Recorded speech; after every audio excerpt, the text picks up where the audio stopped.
जय Hind to everyone, welcome back to UPSC PYQ series. अभी हम लोग देख रहे हैं यूपीएससी सीसेट 2025 में जो यूपीएससी में मैथ और रीजनिंग का क्वेश्चन आया था, उन सभी क्वेश्चन को बारी बारी से देखेंगे। और ये है सेट ए, ठीक। जिस भी बच्चे को ये पीडीएफ चाहिए वो यूपीएससी के वेबसाइट से डाउनलोड कर लोगे। यूपीएससी के वेबसाइट पे जब जाओगे वहाँ पे लिखोगे यूपीएससी सीसेट 2025, तो ये पीडीएफ आ जाएगा। और यहाँ पे सारे क्वेश्चन लगे हुए हैं, यहाँ पे देख रहे हो, ये मैथ और रीजनिंग, और ये हिंदी इंग्लिश दोनों में। तो ये जो लेक्चर होगा पूरा ये इंग्लिश में होगा, हिंदी में भी होगा और इंग्लिश में होगा। जो कि इंग्लिश मीडियम वाले बच्चे हैं, बहुत सारे बच्चे का कमेंट आता है कि इंग्लिश में लेक्चर नहीं होता है, उसको दिक्कत होती है। तो सीसेट का जितने भी लेक्चर आते हैं, ठीक है, जितने भी लेक्चर होंगे सारे हिंदी और इंग्लिश दोनों लैंग्वेज में होंगे, ताकि किसी भी बच्चे को कोई प्रॉब्लम ना हो। और ये लेक्चर पर वीक, हर वीक को संडे संडे आएगा, ठीक है। ये डेली वाला टॉपिक नहीं है, ये आपको मैं डेली ये सीसेट करवाऊंगा, ये डेली नहीं आएगा, ये संडे को ही आएगा एक लेक्चर।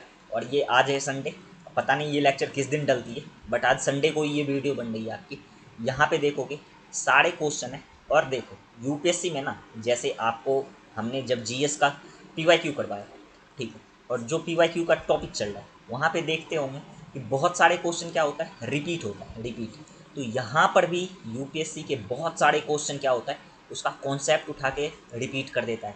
अगर आप 20 से 25 कॉन्सेप्ट को बिल्ड कर लोगे और 20 से 25 टॉपिक को बिल्ड कर लोगे ना, तो यूपीएससी इस 20 से 25 कॉन्सेप्ट पे ही आपका कम से कम 15 से 20 या 25 सवाल सोल्व करवा देगा। और ये 20 से 25 टॉपिक हम कहाँ से चुनेंगे? यूपीएससी के 10 साल का, ठीक है, यूपीएससी के 2011 से लेके 2011 से 2025 तक जितने भी सीसेट के क्वेश्चन हैं, ये पर वीक में एक वीडियो आएगी, उसमें तो डील करेंगे ही। उसके बाद हम देखेंगे सीडीएस का क्वेश्चन, सीएपीएफ का क्वेश्चन, ठीक है।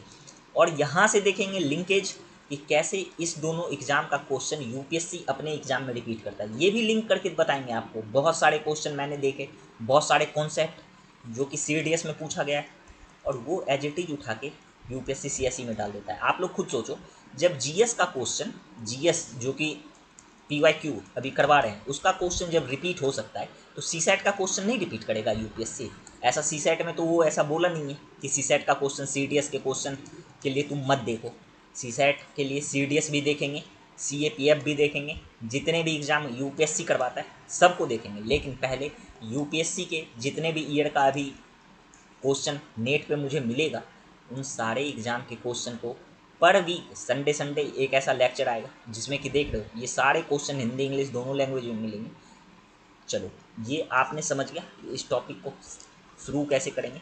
और एंड द एंड में आप पाओगे, जो भी बच्चे इस पूरे लेक्चर को अटेंड कर लोगे ना, यूपीएससी में मैथ और रीजनिंग में तो कभी मार नहीं खाओगे, ठीक है। क्योंकि यहाँ पे सिर्फ हम आपको क्वेश्चन ही नहीं बताएंगे, सिर्फ ये नहीं है कि ये कोई एक क्वेश्चन, जैसे ये क्वेश्चन है, ऐसा नहीं है कि ये क्वेश्चन आपको बता दिया आगे चलो। इस क्वेश्चन के पीछे जो कॉन्सेप्ट लग रहा है, वो कॉन्सेप्ट को भी हम यहीं पे डील करेंगे, ताकि जब भी इस कॉन्सेप्ट पे अब कभी भी सवाल आए तो आपसे ये छूटे ना। तो आप लोग से एक ही रिक्वेस्ट है, एक पेन और एक कॉपी लेके बैठो, जो भी चीज़ यहाँ पे बता रहे हैं नोट डाउन करते रहो। और पीडीएफ के लिए तो बोल ही दिए, ये पीडीएफ तो नेट पे ही है, नेट पे। ये मैंने अपने मन से कोई क्वेश्चन नहीं बनाया, ये सारा यूपीएससी का है, और ये सारे यूपीएससी के वेबसाइट पे पड़े हैं। तो पीडीएफ का तो कोई इशू है ही नहीं। इशू है मैन कि आप कॉन्सेप्ट को कितने अच्छे से ग्रैब कर पाते हो। मैं बिल्कुल जीरो से, जो भी बच्चे कभी मैथ छुए भी नहीं हो ना, कभी भी नहीं छुए, जीरो से शुरू करेंगे और एकदम आपको इधर हाई लेवल तक ले जाएंगे, ठीक है। बस आपसे एक ही रिक्वेस्ट है कि पेन और पेपर लेके ध्यान से सुनते रहना, बहुत अच्छे तरीके से सारे कॉन्सेप्ट सीखेंगे। और देखो, ज़्यादा भागना नहीं है, एक दिन में ये नहीं है 50 क्वेश्चन हमको लगाना है। आराम से सीखेंगे, कॉन्सेप्ट को बिल्ड करेंगे, और यही कॉन्सेप्ट आपको सीएसई के जब एग्ज़ाम में बैठोगे तब वहाँ पे काम आएगा। तब वहाँ पे ना मेरा बात, हर एक बात आपको याद आएगा, ठीक है। तो चलो अब शुरू करते हैं क्वेश्चन को। देखो यूपीएससी में 2025 का जो एग्ज़ाम हुआ, इसमें ये क्वेश्चन पूछा गया था कि कोई धनात्मक संख्या, अब देखो धन पूर्णांक जो है ये है क्या, पहले इसको भी समझेंगे। ये बोल रहा है ए नेचुरल नंबर n है, is such that it can be express as n बराबर p plus Q plus R, where p q r are distinct factor. अब देखो ये जो बोल रहा है ना डिस्टिंक्ट फैक्टर, इसका मतलब होता है कि भिन्न गुणनखंड, भिन्न, ठीक। अब देखो ये जो है, एक होता है धनात्मक संख्या, ये जो बोल रहा है ना धन पूर्णांक, पहले यही समझो धन पूर्णांक है क्या। धन पूर्णांक, धन पूर्णांक या फिर इसको एक और होता है ऋण पूर्णांक, ठीक है। अगर इसको हम पॉजिटिव लिखें, इसको निगेटिव लिखें, ये सब बेसिक बात है। और हर हमने क्या बताया, हर बेसिक बात जो कि बच्चे कभी भी मैथ को पहली बार पढ़ ही रहे हो उसको भी दिमाग में ना एकदम 360 डिग्री तरीके से घुसा देंगे मैथ को, टेंशन मत लो। देखो पॉजिटिव वैल्यू मतलब क्या होता है, जैसे मान लो ये कोई नंबर लाइन है, यहाँ पे होता है 0, ठीक। एक बगल इसके पॉजिटिव वैल्यू लिखते हैं और एक बगल नेगेटिव वैल्यू लिखते हैं। इतना तो आपने 10th क्लास में पढ़ा होगा, नहीं भी पढ़ा है तो देखो, अगर हम किसी चीज़ को लिखें मान लो 2 3 4 5 dot dot dot dot infinitive तक, तो यहाँ पे ना आगे इसके प्लस का चिन्ह छिपा होता है, इसके आगे क्या छिपा होता है, प्लस का चिन्ह छिपा होता है। जितने भी नंबर, अगर इसी को लिखें -2 -3 -4 -5 dot dot dot dot infinitive तक, ठीक। अब एक बात बताओ, ये जो है निगेटिव में, ये निगेटिव में तो ये क्या हो जाएगा आपका ऋण पूर्णांक हो जाएगा, और ये क्या है पॉजिटिव में तो ये क्या हो जाएगा धन पूर्णांक। लेकिन एक बात ध्यान रखना कि प्लस का चिन्ह कहीं पे लिखाता नहीं है, इसलिए हम 2 3 4 5 6 ऐसे लिखते हैं। तो धन पूर्णांक ऋण पूर्णांक कॉन्सेप्ट क्लियर हुआ, ये क्या है, चलो उसको मिटाते हैं। अब देखो आगे क्वेश्चन पढ़ते हैं और हर एक बारीकी से पढ़ेंगे, कोई धड़पड़ नहीं है, कोई जल्दबाजी नहीं है, क्वेश्चन को बिल्कुल समझेंगे आराम से। यही बोल रहा है कोई धन पूर्णांक संख्या, धन पूर्णांक समझ के n है, ठीक है, कोई एक संख्या है धन पूर्णांक जो कि n है।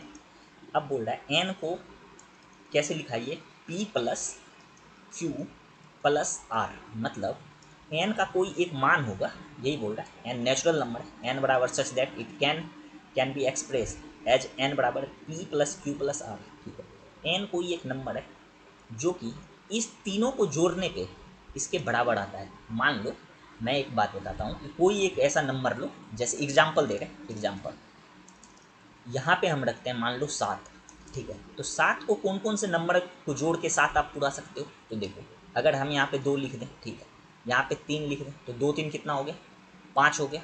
और हमको कितना पुराना है, 7 पुराना है। तो आप एक चीज़ देखो कि इसमें और कौन सा नंबर जोड़ोगे जो कि 7 पुर जाए, तो आपको पता होगा, ठीक है। या फिर मान लो यहाँ पे 10 लिखते हैं, तो 10 को कौन कौन से नंबर को जोड़ोगे जो कि 10 ही पुरना चाहिए। लेकिन एक चीज़ यहाँ पे ध्यान दो कि अगर आप 3 2 5 जोड़े हो, ठीक है, तो यहाँ पे 2 जोड़ोगे तब तो 7 पूरेगा। लेकिन ये क्या बोल रहा है, यहाँ पे पढ़ो, ये बोल रहा है ये जो नंबर जोड़ोगे ना, ये क्या होनी चाहिए, भिन्न होनी चाहिए, भिन्न गुणनफल, डिस्टिंक्ट, मतलब अलग अलग अलग अलग। तो ये 2 और 2 तो मतलब कि एक ही जैसा है ना, ये 2 2 तो एक ही जैसा है, तो अलग है कहाँ ये, तो ये अलग नहीं है, भिन्न नहीं है ना ये। चलो यही चीज़ हम आपको समझा रहे थे कि ये जो भिन्न बोल रहा है ना, तो मतलब अलग अलग, ठीक है, डिस्टिंक्ट फैक्टर देखो। और फिर बोल रहा है हाउ मैनी नंबर बिलो 50, ठीक है, हैव द। अब देखो यहाँ पे बोल रहा है कि 50 से कम कितनी संख्या में से यह एक गुण है। अब यहाँ पे इसी का ये प्रॉपर्टी पूछ रहा है। देखो अगर हम n को 6 मानते हैं, अभी बोलोगे 6 ही क्यों लिया, अभी समझाते हैं। अगर किसी भी संख्या को ना लेते हो तो उसको जोड़ के भी उतना पुराना चाहिए, तो 6 को हम 1 प्लस 2 प्लस 3 लिख सकते हैं, ठीक है। अब देखो वैसे 2 1 3 3 6 हो गया। अब अगर यहाँ पे 6 के बदला ना कोई आप नंबर लो तो उसको जोड़ के आप ऐसे नहीं लिख सकते हो। देखो यहाँ पे मान लो हम लेते हैं 7 या फिर 5 लेते हैं, ठीक है। आप कोई भी नंबर लेके ट्राई कर लेना, देखना ये नहीं होगा। यहाँ पे हम लेते हैं 5, 5 को आप जोड़ो, कैसे जोड़ोगे, 1, ठीक है, प्लस 2, 2 1 3 हो गया, 3 में अब क्या जोड़ेंगे, 2 जोड़ेंगे, 5 हो गया। अभी कितना बच्चा होगा जो सोचेगा कि हम डायरेक्ट 3 जोड़ दें फिर उसमें 2 जोड़ दें, 3 2 5, तो यहाँ पे 3 नंबर लेना है, 3 नंबर चाहिए PQR। तो यहाँ पे 2 ही वैल्यू है, इसमें तो एक और किसी चीज़ को जोड़ना होगा, ठीक है। और यही बोल रहा है कि धनात्मक होनी चाहिए, क्या बोल रहे हैं, धन पूर्णांक हो, ठीक है, आप निगेटिव ले नहीं सकते। तो यहाँ पे समझो कि एक ही नंबर होगा, कौन सा, 6। और 6 के बाद कोई ऐसा नंबर नहीं है कि जिसको कि आप अगर 3 वैल्यू को जोड़ोगे तो 6 पूरेगा, ऐसा कोई नंबर नहीं है, एक 6 है। तो यही बोल रहा है कि 6 का कितना वैल्यू है जो कि 50 से कम है। तो देखो अब यहाँ से अच्छे से समझें, अगर ये 6 है ये, इसमें अगर हम 2 से गुना किए, ठीक है, और इधर वाला जो वैल्यू है ये भी तो 6 ही है ना, 2 1 3 3 6 ही है, इसमें भी 2 से गुना कर दिए। तो ये बताओ 6 गुना 2 कितना हो गया, ये 12 हो गया। और अगर इन सब को जोड़ेंगे तो ये भी 12 हो जाएगा। समझ में आ रहा है कैसे। वही चीज़ अगर हम यहाँ पे देखेंगे 50 के अंदर कितना नंबर हो सकता है, तो चलो गुना करते जाएंगे। अब देखो यहाँ से 6 में अगर हम 2 से गुना किए तो इधर भी हम क्या करेंगे, 2 से गुना कर देंगे, ठीक है। अब अगर हम 6 में 3 से गुना किए, 6 में 3 से गुना किए तो इधर 6 तिया की 18 हुआ, ठीक है। अब 6 में अगर 4 से गुना करेंगे तो 6 चौके कितना हो जाएगा, 24 हो जाएगा। तो इधर भी अगर 6 में 3 से गुना करेंगे तो 6 तिया ये 18 हो जाएगा। फिर इधर क्योंकि इसका भी वैल्यू कितना है, 6 ही है, फिर 4 से गुना करेंगे तो ये भी 24 हो जाएगा। मतलब जितना अंक इधर आ रहा है उतना ही अंक इधर भी आएगा, क्योंकि ये भी 6 है और ये भी 6 है। तो यहाँ से जब आप गुना करते जाओगे तो 6 पंचे की 30, 6 छः के 36, और एक बार जब गुना करोगे 6 अठे की 48। उससे ज़्यादा नहीं जाना है क्योंकि हमको 50 तक की संख्या चाहिए, 50 तक की। यहाँ पे देखो यही बोल रहा है ना 50, तो 6 अठे 48, ठीक है। 48 ये हो जाएगा तो 48 ये भी हो जाएगा। 48 से ज़्यादा नहीं जाओगे ना, अगर 9 जाओगे 6 नमा की 54 हो जाएगा 54, ठीक है। तो ये गलत हो जाएगा, 54 नहीं चाहिए हमको, क्योंकि 50 के अंदर ही चाहिए। तो ये कितना वैल्यू आया है, ये टोटल वैल्यू कितना है, 8 वैल्यू। तो इसका आंसर कितना हो जाएगा, 8 हो जाएगा। समझ में आया कैसे हुआ, या एक बार फिर से समझा दे। चलो देखो, आप लोग आराम से पढ़ते रहो, मैं सारे कॉन्सेप्ट को डील करते रहूँगा, एक एक कॉन्सेप्ट को अच्छे से पकड़ेंगे, उसका खाल उधेड़ देंगे, ठीक है।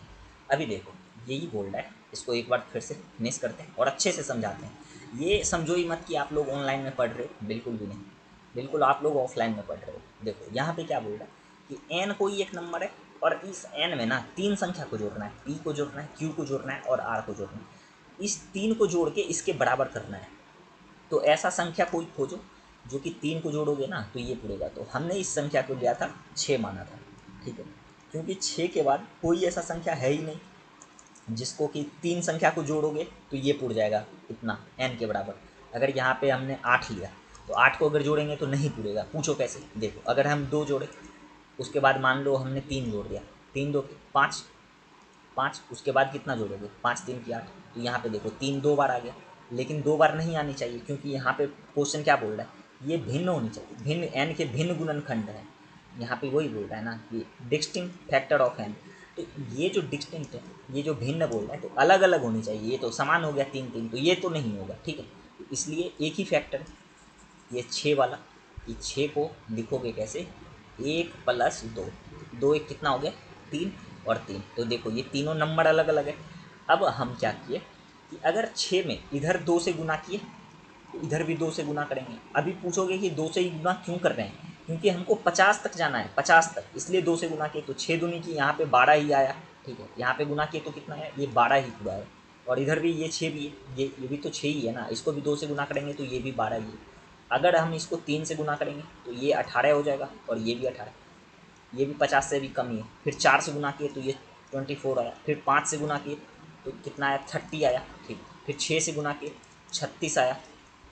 फिर इसको 7 से गुना किए, फिर 8 से जब गुना किए 8 के 48 आया। अब इससे ज़्यादा अगर 9 से गुना कर देंगे तो 54 हो जाएगा, और 54 चाहिए नहीं क्योंकि 50 ही चाहिए। तो 48 तक आया, तो मतलब 8 बार गुना किए तो 8 हो जाएगा इसका राइट आंसर। समझ में आ गया? अगर अभी भी नहीं समझ में आया तो कमेंट करना, मैं अगली बार से ना और भी मतलब 2 बार और समझा दूंगा, ठीक है। चलो, इस क्वेश्चन से आपने इतना कुछ सीखा।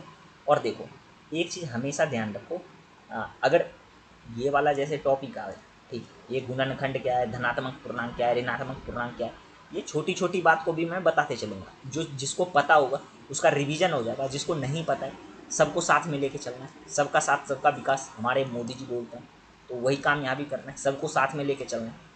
और कोई भी जल्दबाजी नहीं है। संडे को ना एक ही लेक्चर आएगा, पूरे वीक में ये एक लेक्चर आएगा। एक लेक्चर को देखो और सीसेट का बल्ले बल्ले करेंगे, ठीक है। देखो नेक्स्ट क्वेश्चन पे चलते हैं। नेक्स्ट क्वेश्चन है क्वेश्चन नंबर 6। क्या बोल रहा है, 3 अभाज्य संख्या। अच्छा, अभी जैसे ये आया अभाज्य संख्या, ठीक है, ये जो है अभाज्य संख्या, पहले इसी को समझते हैं अभाज्य संख्या है क्या। अगर आपको अभाज्य संख्या पता ही नहीं होगा तो ये क्वेश्चन कैसे डील कर पाओगे, नहीं डील कर पाओगे ना। तो इसलिए सबसे पहले अभाज्य संख्या देखो, वही चीज़ बोल रहा है यहाँ पे, प्राइम नंबर, 3 प्राइम नंबर। तो देखो प्राइम नंबर किसको बोलते हैं, पहले वो देखते हैं। प्राइम नंबर, कंपोजिट नंबर, ये सब क्या होता है ना, आराम से सीखो यहाँ पे, ठीक है।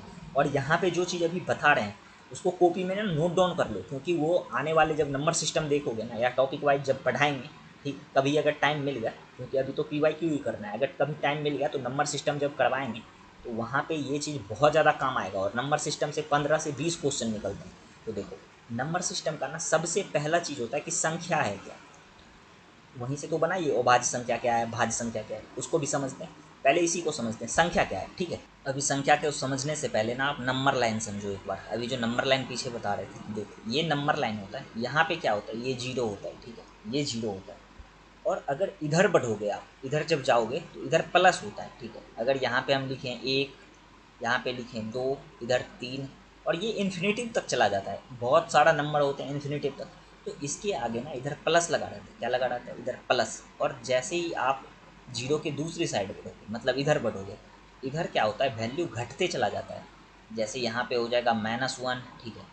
अब -1 से भी छोटा है -2। देखो, अब किसी को अगर ये पता नहीं है -1 छोटा है या -2 छोटा है, तो ये ऐसा समझ लो, किसी के पास 1 रुपया कर्जा है और किसी के पास 2 रुपया कर्जा है, तो ज़्यादा कर्जा किसके पास है? जिसके पास ज़्यादा कर्जा वो ज़्यादा गरीब, मतलब वो ज़्यादा छोटा, ठीक है, ऐसे समझो। और देखो यहाँ पे -3, -4, और ये कहाँ तक चला जाएगा? इन्फिनेटिव तक। ये भी चला जाएगा कहाँ तक? इन्फिनेटिव तक। एक चीज़ आप ध्यान करो कि यहाँ पे भी नंबर है और यहाँ पे भी नंबर है, ठीक है।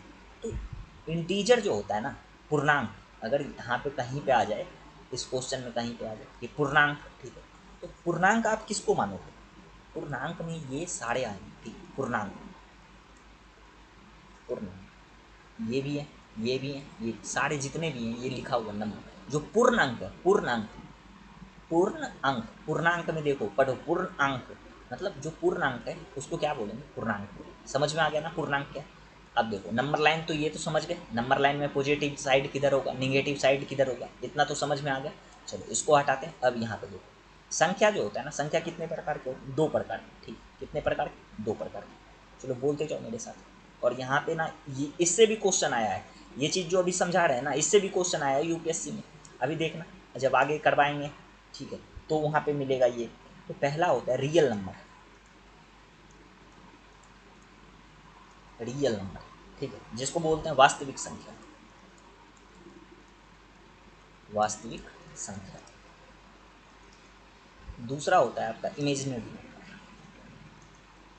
इमेजिनरी नंबर,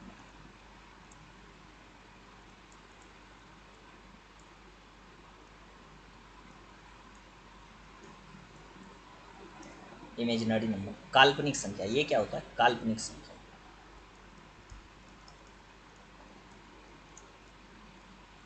देखो, मैं करवाने का ना इस क्वेश्चन को मुश्किल से 50 सेकंड में ख़त्म करके इसका आंसर बता के निकल सकता हूँ, लेकिन इसके पीछे जो कॉन्सेप्ट है बेटा, अगर उसको नहीं समझोगे, ठीक है, अगर हम इसको समझाएंगे नहीं तो फिर आपको ये सब कौन समझाएगा?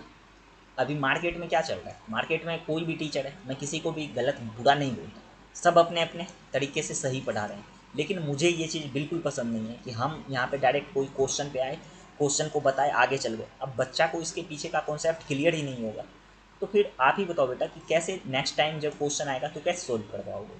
नहीं कर पाओगे ना। आप लोग बताना कि अगर बताओगे, कमेंट कर देना कि सर सिर्फ क्वेश्चन डील कीजिए, तो आप लोग को ना इतना डीप में हम कॉन्सेप्ट बताएंगे नहीं, डायरेक्ट क्वेश्चन पे ही खेलते चलेंगे, ठीक है।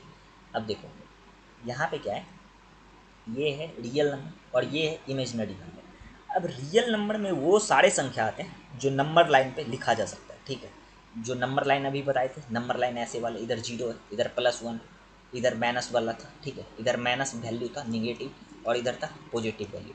तो वास्तविक संख्या किसको कहते हैं? वो सभी संख्या जिसे कि इस नंबर लाइन पे लिखा जा सकता है। अगर यहाँ पे लिखना चाहो तो लिख लो, वो सभी संख्या जिसे नंबर लाइन पे लिखा जा सकता है, वो सभी संख्या जिसे नंबर लाइन पे या संख्या रेखा पे लिखा जा सकता है, लिखा जा सकता है, उसे क्या बोलेंगे? उसे बोलेंगे वास्तविक संख्या। और काल्पनिक संख्या किसे बोलेंगे? जिसे कि नंबर लाइन पे नहीं लिखा जा सकता है, ठीक है, जिसे नंबर लाइन पे नहीं लिखा जा सकता है उसे क्या बोलेंगे? काल्पनिक संख्या। इतना समझ में आ गया वास्तविक संख्या क्या है और काल्पनिक संख्या क्या है? तो एक चीज़ आप यहाँ से एक चीज़ और बताओ, जस्ट वेट 1 मिनट, यहाँ पे ये मिटाते हैं। और देखो, आप लोग कॉपी में ना नोट करते रहो, ये मैथ कॉन्सेप्ट की चीज़ है और कॉन्सेप्ट यहाँ पे बता रहे हैं हर एक क्वेश्चन के पीछे, तो आप लोग लिखते जाओ। तो वास्तविक संख्या क्या है और काल्पनिक संख्या क्या है, इसमें आपको कोई दिक्कत नहीं होनी चाहिए। अच्छा, वास्तविक संख्या में आप बताओ, 5 आ सकता है, -8 आ सकता है क्या? -8 लिख सकते हैं इसको? बिल्कुल लिख सकते हैं। अब एक बात बताओ, यहाँ पे 0.4 लिख सकते हैं क्या? आप बताओ, ये 0.4 लिख सकते हैं? तो अभी कितने बच्चे को ना इसी में कन्फ्यूजन होगा कि ये वास्तविक संख्या है या नहीं है। और फिर अगर हम यहाँ पे लिख दें माइनस √5, क्या ये वास्तविक संख्या है? -√5, तो किसी बच्चे को इसमें भी प्रॉब्लम होगा -√5 वास्तविक संख्या है या नहीं है, चलो इसको भी समझ लेते हैं। देखो कोई भी संख्या है ना, कोई भी संख्या, जैसे दो संख्या है, जैसे मान लो 20 है और 21 है, ठीक है, 20 और 21 है, तो इसके बीच में ना, इसके बीच में, इस दोनों संख्या के ही बीच में अनंत संख्या, कितना, इन्फिनिटिव नंबर है। अब देखो कैसे इन्फिनिटिव है, अगर कोई बच्चा लिखेगा 20.01, ठीक है, बोलेगा यही खत्म है, तो मैं उसके आगे भी तो एक जीरो लगा के ऐसे संख्या लिख सकता हूँ, फिर उसके आगे भी लगा के ऐसे एक 18 लिख सकता हूँ, जीरो लिख सकता हूँ, 19 लिख सकता हूँ, जीरो, मतलब ये इन्फिनिटिव तक लिख सकता है। और उसके बाद फिर 21 आए, इसको लगभग मान लेते हैं हम 21, लेकिन कोई भी दो संख्या होता है उसके बीच कितने संख्या होते हैं, इन्फिनिटिव, ठीक है, इस चीज़ को ना ध्यान रखना। अब यहाँ पे एक बात बताओ, अगर इस वाले संख्या को अभी तुरंत बताए कि 0.4 जैसे है, 0.4 कोई भी संख्या है उसके बीच में तो 0.4 आ सकता है ना, 0.4 आ सकता है, जैसे कि यहाँ पे 3 लिखे हैं, 3.0, उसके बाद अगला संख्या हम मान लेंगे 3.01। तो अगर यहाँ पे कोई एक नंबर लाइन है और यहाँ पे ये 0 है, इधर 1 है, इधर 2 है, इधर 3 है और इधर मान लो 4 है, तो इसके बीच में यही सब आएगा ना, 3.0 आ जाएगा, 3.1 आ जाएगा, 3.2 आ जाएगा। कहने का मतलब अभी जो हम यहाँ पे लिखे थे 0.4, ये भी क्या है, वास्तविक संख्या है, क्योंकि इसको भी हम नंबर लाइन पे लिख रहे हैं इधर। अभी समझ में आ गया ना कि ये वास्तविक संख्या है या नहीं। अब देखो यहाँ से जो चीज़ समझा रहे हैं वहाँ पे चलो। अब एक बात बताओ, आप जितने भी बच्चे देख रहे हो, अगर हम इसको मानते हैं -√7, अब एक बात बताओ, इसका क्या रूट निकल रहा है क्या, इसका रूट नहीं निकल रहा है, तो इसका रूट नहीं निकल रहा है, तो इसको हम आयोटा मान लेते हैं, क्या मानते हैं, आयोटा, आयोटा, इसको लिख लेते हैं, जैसे कि मान लो माइनस, ये आयोटा का वैल्यू मान लेते हैं -√i, और आयोटा को किससे डिनोट करते हैं, आई से डिनोट करते हैं, आयोटा स्क्वायर बराबर, आयोटा का वैल्यू अगर, ये सब हालांकि पूछेगा नहीं, हम आपको नॉलेज के लिए बता रहे हैं, आयोटा स्क्वायर का वैल्यू, क्योंकि अगर इधर स्क्वायर करेंगे तो उधर इसका रूट खत्म हो जाएगा, इसका वैल्यू हो जाएगा -1, कितना वैल्यू हो जाएगा, -1, क्योंकि अगर देखो यहाँ पे स्क्वायर किए तो इसका रूट खत्म हो गया, तो इधर भी स्क्वायर करेंगे तो आई स्क्वायर बराबर -1 हो जाएगा। आयोटा का वैल्यू इतना ही होता है, ये काल्पनिक संख्या का ही होता है। अब इसी इसका ना यहीं पे वंशज खत्म हो जाता है, लेकिन रियल नंबर जो है, रियल नंबर आगे तक चलता है, और रियल नंबर से ये भाज्य अभाज्य जितने भी संख्या हैं, परिमेय और परिमेय, सम विषम, ये सारे संख्या यहीं से निकलते हैं, इसी वास्तविक संख्या से ही बनते हैं ये सारे संख्या भी। अब देखो वास्तविक संख्या का भी कितने रूप हैं, ये दो रूप, ठीक है, यहाँ से जैसे वास्तविक संख्या चला और ये काल्पनिक संख्या यहीं पे ख़त्म हो गया, तो इसको मिटा देते हैं काल्पनिक संख्या को, और उसके बाद हम सिर्फ वास्तविक संख्या को लेके आगे बढ़ते हैं, ठीक है। अब वास्तविक संख्या जैसे आगे बढ़ा, यहाँ पे देखो ये दो खंड में बट गया, ठीक है, पहला रैशनल नंबर बना, ठीक है, जिसको परिमेय संख्या बोलते हैं, पहला बना परिमेय संख्या, जिसको बोलते हैं रैशनल नंबर,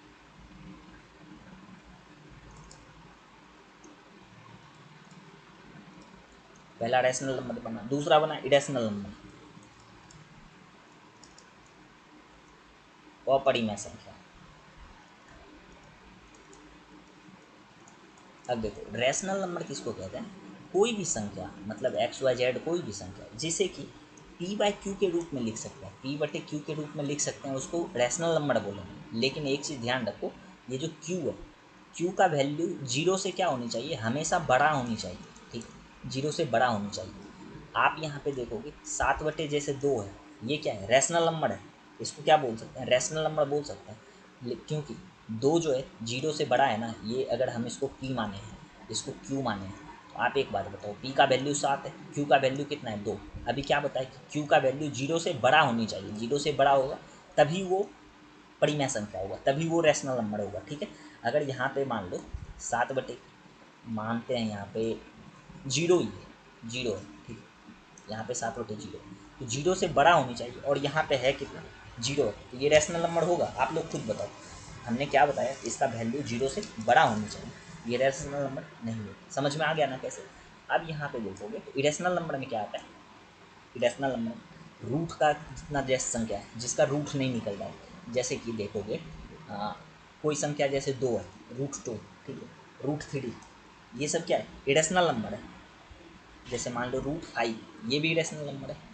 और अगर यहाँ पे आ जाए रूट मान लो कि 25, उसका ये अपरिमेय संख्या नहीं होगा, क्योंकि इसका वैल्यू निकलता है कितना 5, और 5 को लिखोगे 5/1 लिख सकते हो ना ऐसे। तो यहाँ पे ध्यान देना कि जिसका रूट नहीं आ रहा उधर किसको रख देंगे, अपरिमेय संख्या। इतना लेमन टर्म में समझते हो। तो परिमेय संख्या अपरिमेय संख्या क्लियर हुआ क्या? जल्दी बताओ, ये दोनों संख्या क्लियर हो गया। अब देखो नेक्स्ट संख्या जो होता है इसको मिटा देते हैं।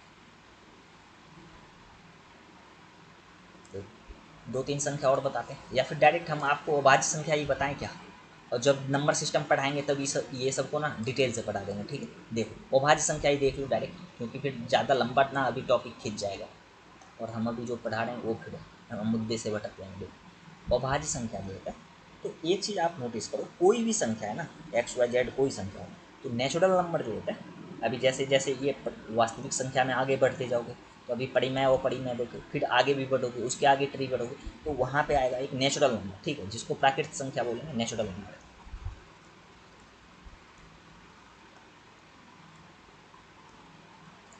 अब नेचुरल नंबर का दो भाई है, ठीक है, या दो बेटा है। पहला बेटा का नाम है अभाज्य संख्या।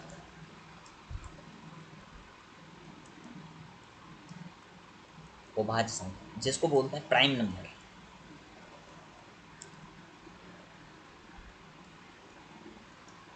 उसके बाद दूसरा है भाज्य संख्या, ठीक है, दूसरा है आपका भाज्य संख्या, इसको बोलते हैं कंपोजिट नंबर।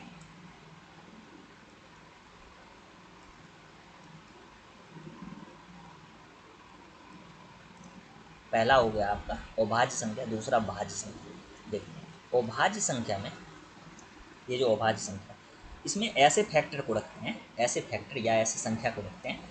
चलो ऐसे आप नहीं समझोगे, ऐसे ना ये रटाने वाला काम हो जाएगा। आप लोग खुद बताओ, यहाँ पे लिखते हैं हम 1 लिखते हैं, या फिर यहाँ से शुरू करो 2 से शुरू करो, 2 3 4 5 6 डॉट डॉट डॉट आगे भी जाएगा ये। अभी एक बात बताओ, इसमें से बहुत सारे, अगर हम यहाँ पे 2 को देखें, ठीक है, 2 का कौन कौन सा फैक्टर है बता सकते हो क्या? 2 किस किस से कटता है? एक तो ये 1 से कटता है, दूसरा किस से कटता है? ये 2 खुद से कटता है। उसके बाद किसी से कट रहा है क्या? नहीं कट रहा है ना। अब अगर यहीं पे हम 3 को देखें, ये जो 3 है, 3 किससे कटता है बताओ? 3 या तो ये 1 से कटता है, या फिर 2 से, सॉरी 2 बोल रहे हैं, या तो ये 3 से कटता है, इसका भी 2 ही फैक्टर है।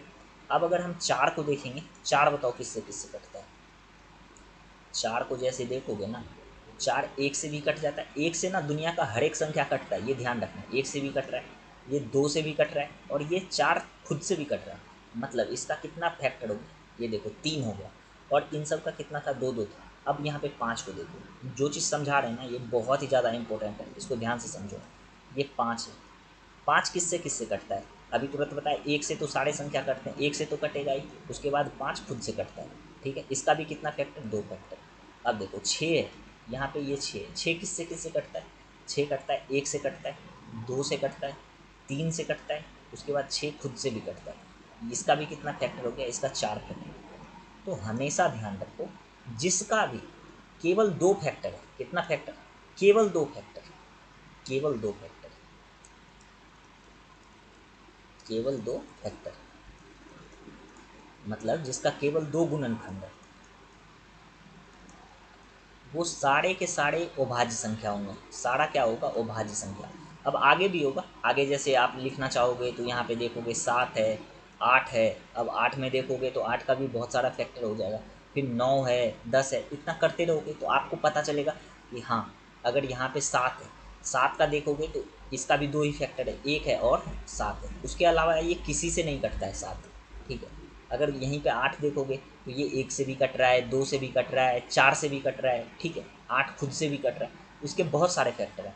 तो यहाँ पे क्या बताए? केवल जिसका केवल 2 फैक्टर है, ठीक है, केवल 2 फैक्टर, जैसे ये, इसका कितना फैक्टर है? केवल 2 फैक्टर।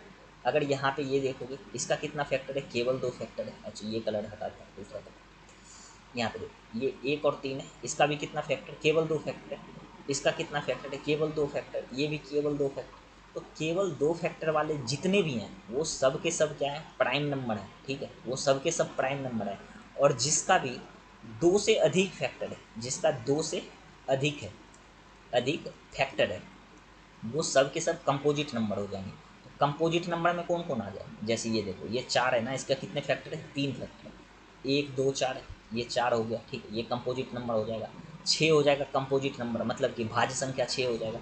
फिर यहाँ पे देखोगे 8 हो जाएगा भाज्य संख्या, क्योंकि इसके भी बहुत सारे फैक्टर हैं, 1 हैं, ठीक है, 2 हैं, 4 हैं, 8 हैं, खुद भी 8 है। तो इस यहाँ से आपने क्या समझा कि जिसका केवल 2 फैक्टर है वो क्या है, जिसका केवल 2 फैक्टर है वो है आपका प्राइम नंबर, अभाज्य संख्या, जिसका केवल केवल 2 फैक्टर है या 2 गुणनखंड है, 2 गुणनखंड है, ठीक। और जिसका 2 से ज़्यादा है वो क्या हो जाएगा, वो भाज्य संख्या हो जाएगा। जिसका केवल 2 है वो क्या हो जाएगा, वो भाज्य संख्या। समझ में आ गया ना। और ये वाला चीज़ समझ लेना, जैसे 1 है, 1 2 यहाँ पे देखे, फिर 3 को देखे 1 3, 4 को देखे तो 4 का 2 से ज़्यादा गुणनखंड है, 5 को देखे तो 1 5। तो यहाँ पे ये चीज़ हमने समझ लिया कि 2 से ज़्यादा फैक्टर कैसे आता है, ठीक है। इसको मिटाते हैं। अब देखो,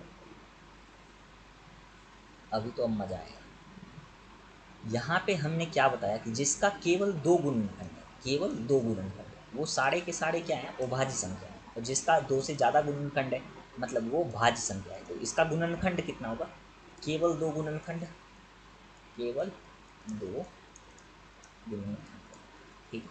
और वो केवल 2 गुणनखंड क्या होगा, या तो 1 होगा या तो वो संख्या क्या होगा, स्वयं होगा, ठीक है। उसी को क्या बोलते हैं, भाज्य संख्या, मतलब या तो 1 होगा या फिर वो संख्या सेल्फ होगा। और इसमें क्या होगा, या तो 1 होगा या फिर मतलब यहाँ पे लिख सकते हो 2 से अधिक, 2 से अधिक गुणनखंड। गुणनखंड को फैक्टर बोलते हैं, तो इंग्लिश मीडियम वाले ध्यान रखना।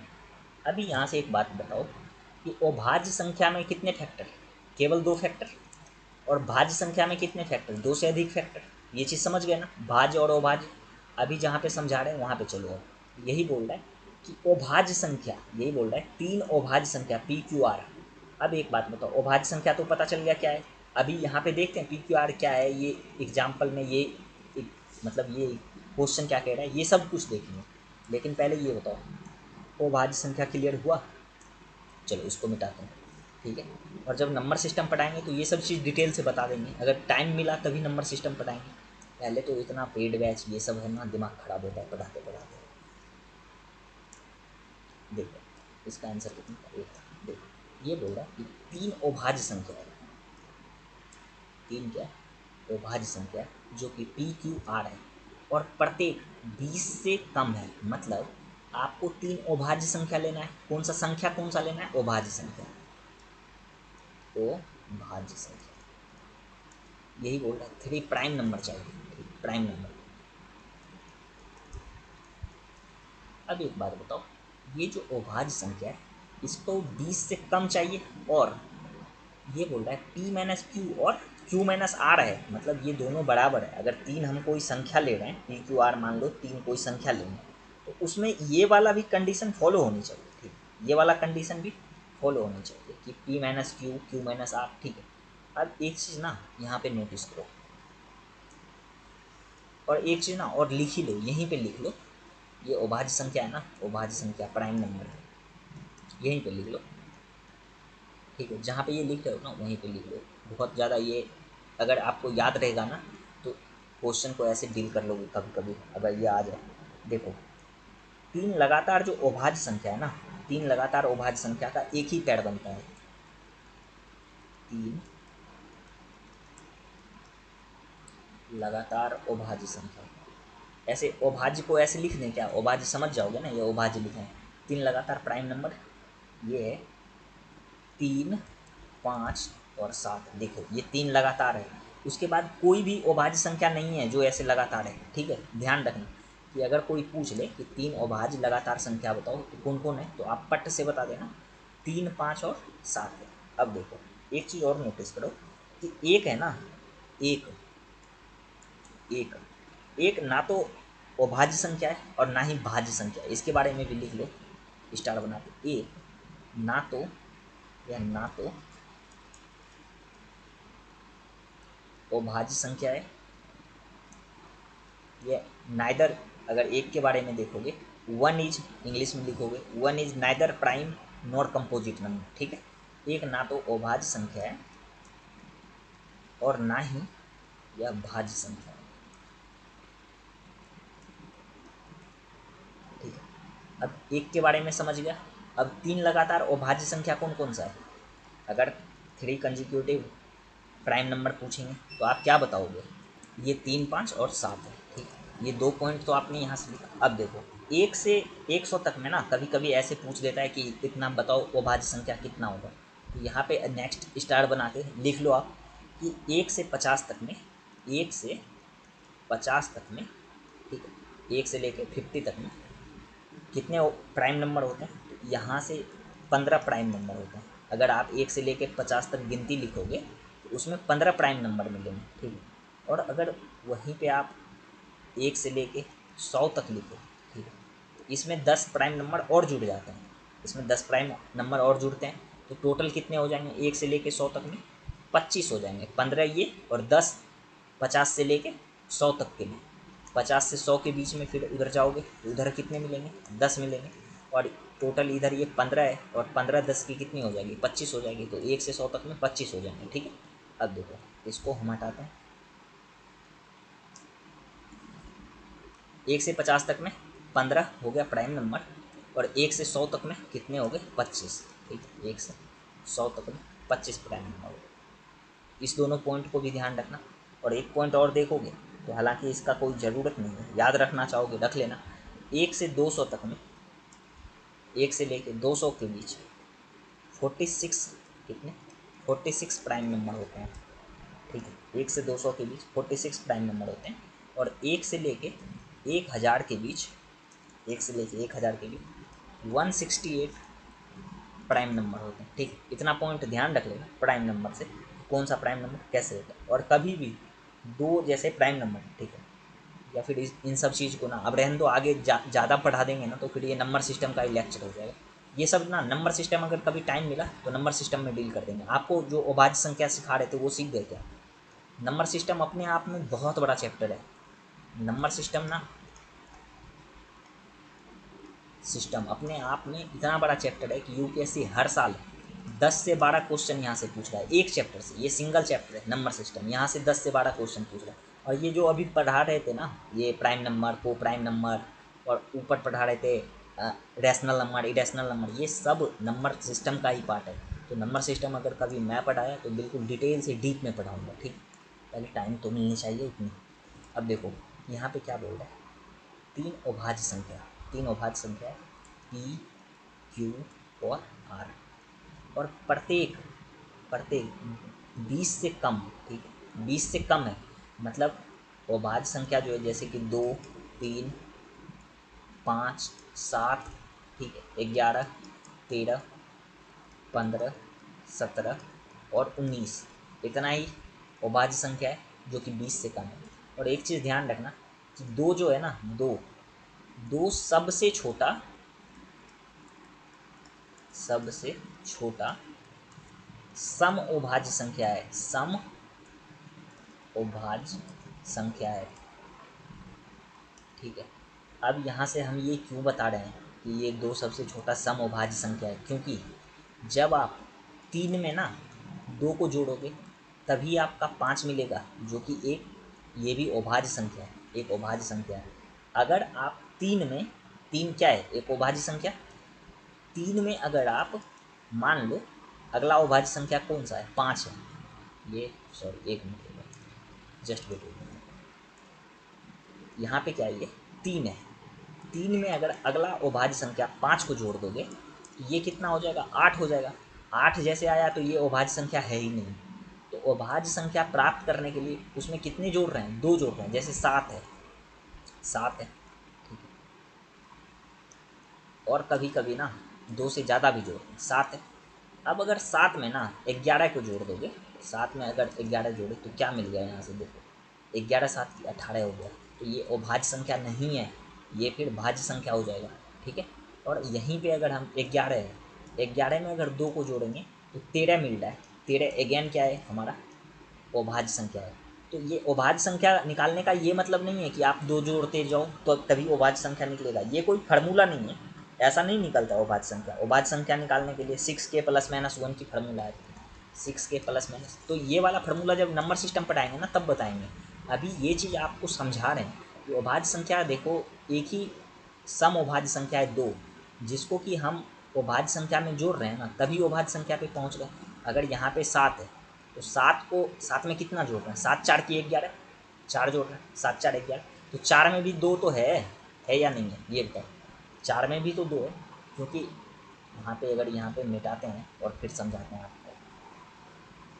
देखो ये क्वेश्चन के पीछे ना कॉन्सेप्ट बिल्ड करो, कॉन्सेप्ट बिल्ड नहीं होगा क्वेश्चन बता देंगे हम, फिर आप नेक्स्ट टीचर के पास पढ़ोगे वो भी क्वेश्चन बता देंगे, कॉन्सेप्ट आपके पास आएगा ही नहीं। मान लो कि यहाँ पे 3 है, इसमें 2 जोड़े, तब अगला वो भाज्य संख्या मिला 5, फिर यहाँ पे 7 था, 7 में अगला फिर जोड़ दिए, मान लो 2 प्लस 2, ये 4 जोड़े तब कितना मिला 11।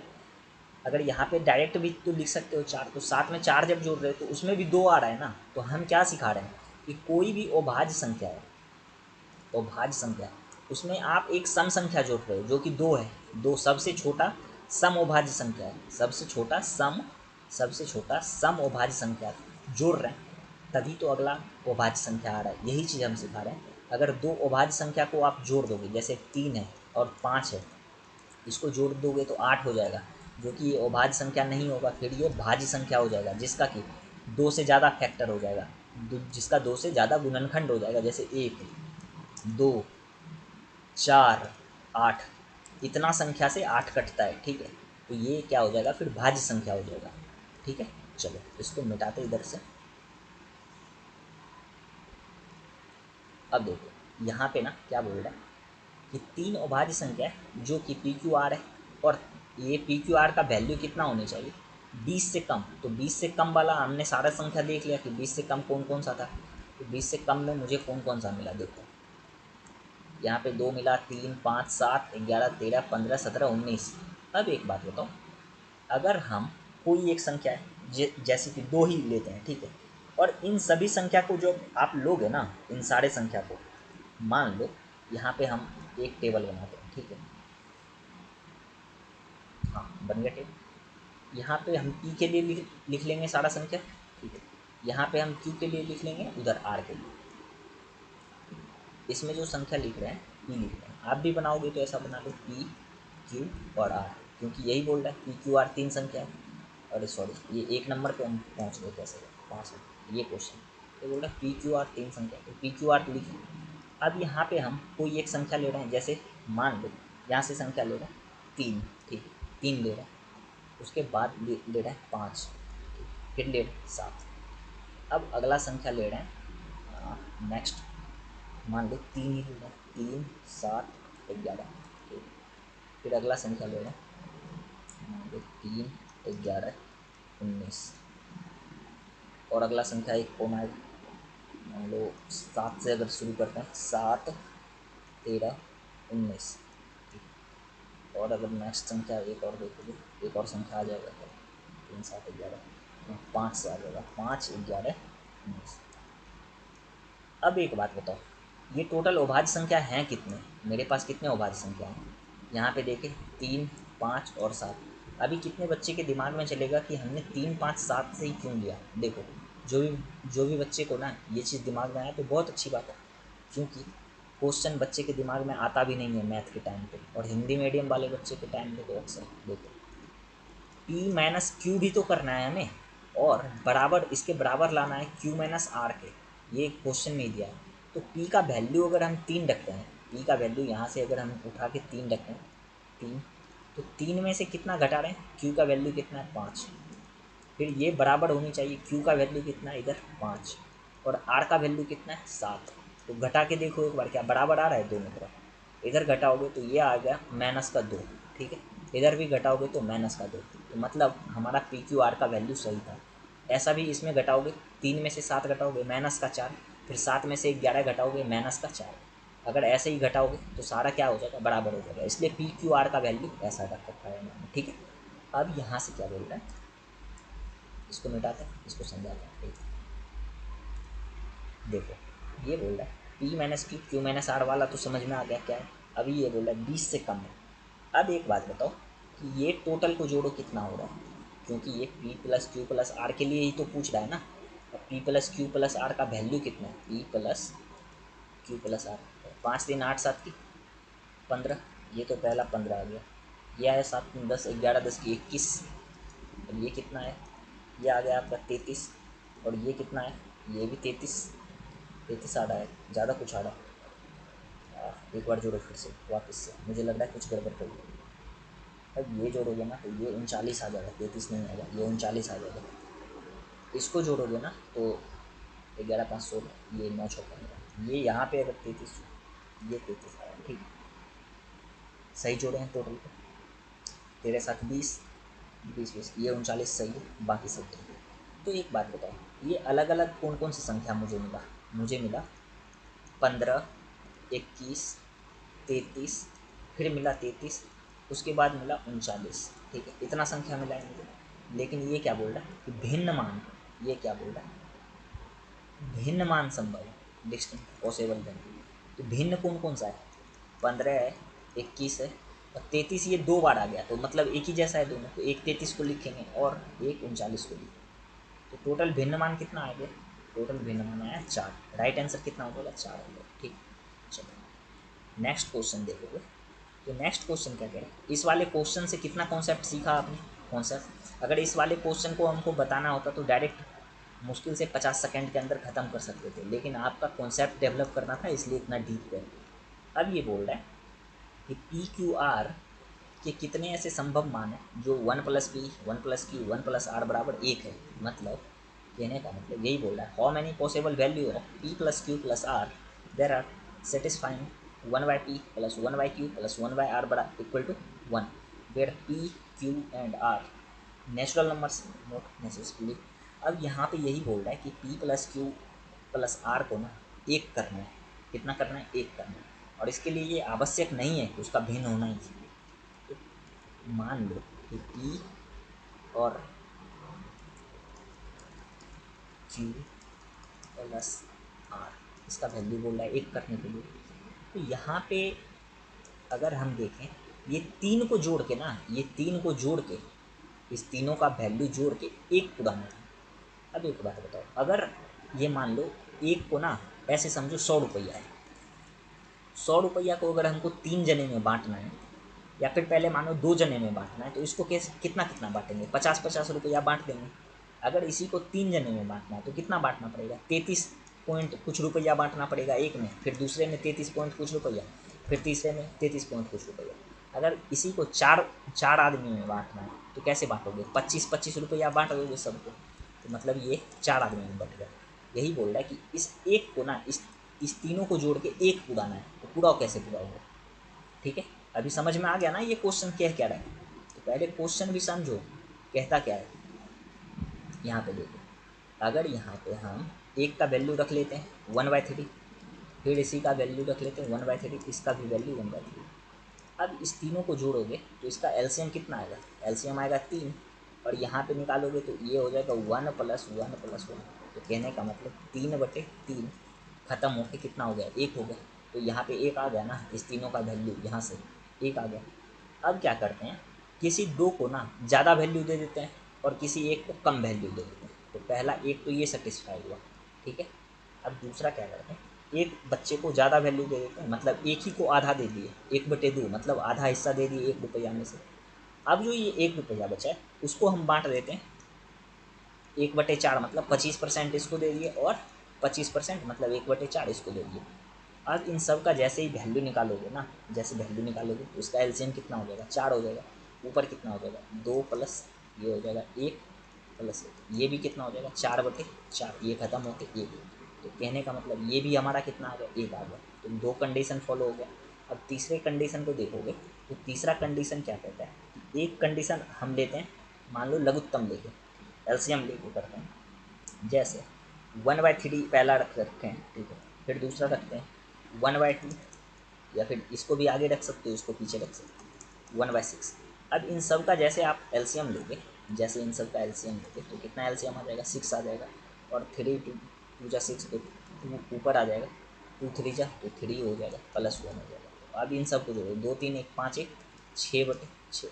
ये भी ख़त्म होकर कितना हो जाएगा 8। तो यहाँ पे कितना वैल्यू पॉसिबल कर रहा है ये, यहाँ पे भी 3 ही वैल्यू आ रहा है, यहाँ पे 3 वैल्यू आ रहा है और 3 से ज़्यादा वैल्यू नहीं ला सकते हो। आपके दिमाग में चल रहा होगा कि यहाँ पे 3 के बदला 5 क्यों नहीं रख रहे हैं, हम 5 भी रख लेते हैं। लो 3 के बदला एक बार 5 रख लेते हैं, ठीक है। और यहाँ पे 2 के बदला ना तो एक बार 3 रख लेते हैं और यहाँ पे 6 के बदला एक बार 7 रख लेते हैं। आप अगर इन सब का वैल्यू निकालोगे ना तो ये एक कभी पूरेगा ही नहीं। आप निकाल के देखो इन सब का वैल्यू, या फिर यहाँ पे रख लो, मान लो यहाँ पे 6 रख लो, इन सब का वैल्यू मान लो इसका 30 आता है एलसीएम, ठीक। अब यहाँ पे देखोगे तो 5 से कितने बार में, 6 बार में, ये 10 बार में और ये 5 बार में। देखो ये कितना आ गया, 10 6 16 5 21/30। अब इसको कटाओगे ना 7 83, 7 से कटेगा भी नहीं, ये 7 से तो जा भी नहीं रहा है, ठीक है। तो ये 21/30 आ गया और हमें पुराना कितना था, 1 पुराना था, तो ये तो संभव है नहीं, ठीक है। इसलिए हम ये नहीं ले रहे थे। समझ में आ गया ना अब दिक्कत बात कहाँ पे आ रहा है। आप अलग अलग नंबर लेके नहीं कर सकते, बाकी आप ट्राई कर लेना, कितने भी नंबर लोगे तो यही 3 पॉसिबल वैल्यू निकलेगा। यही एक तो ये वाला, दूसरा ये वैल्यू, तीसरा ये। तो कितना वैल्यू निकल रहा है वही पूछ रहा है कि इसके कितने मान निकल सकते हैं, ठीक है। तो इसके 3 निकल सकते हैं, ठीक है। चलो और भी क्वेश्चन देखें क्या, टाइम कितना होगा। अच्छा चलो नेक्स्ट क्लास ना आगे नेक्स्ट संडे से डील करेंगे आगे ये जितने भी क्वेश्चन है। देखो मैथ में टाइम क्यों लग रहा है, मैथ में टाइम क्यों लग रहा है, टाइम लग रहा है क्योंकि आपका कॉन्सेप्ट बिल्ड कर रहे हैं। अगर कॉन्सेप्ट बिल्ड मुझे नहीं करना होता, डायरेक्ट क्वेश्चन ही बताना होता ना, 20 25 सेकेंड में आपका क्वेश्चन ख़त्म कर देते, ठीक है। इतना समझाने का मुझे कोई वो जो प्रॉफिट बोलता है, प्रॉफिट नहीं होगा। अगर आप लोग को ना डायरेक्ट आंसर बता देंगे तो उसका कोई फ़ायदा आप लोग को कुछ भी नहीं होगा, कोई प्रॉफिट नहीं होगा, ठीक है। वो मेरे लिए हो जाएगा कि कहने का कि हमने 2025 का सीसेट ख़त्म कर दिया, जाके देख लो, मतलब वो कहने से कुछ नहीं होता है ना, बच्चे के पास कॉन्सेप्ट भी होनी चाहिए, ठीक है। तो बात ये है, बाकी आप लोग आगे जो भी बचें, नेक्स्ट संडे को फिर से एक लेक्चर आएगा, आप लोग उसको देख लेना, ठीक है। और अपना PYQ का वो टॉपिक वाइज जो चल रहा है वो चलते रहेगा, और जो सीरीज चल रहा है जैसे अभी 2024 का 85 या 86 क्वेश्चन करवा रखे हैं GS का, तो इसको भी 100 कर देंगे, ठीक है। इसको भी 100 करके 2023 का शुरू करेंगे, और जो टॉपिक वाइज चल रहा है वो भी चलेगा, सब कुछ चलेगा। बस आप लोग फॉलो करते रहो, पढ़ाई करते रहो, और सबसे बड़ी बात अपने माता पिता का ध्यान रखो, और आप पे देश का भविष्य है। अपने आप को ना कमज़ोर और व्यर्थ मत समझो। चलो मिलते हैं आपसे नई वीडियो में, तब तक के लिए जय हिंद जय भारत।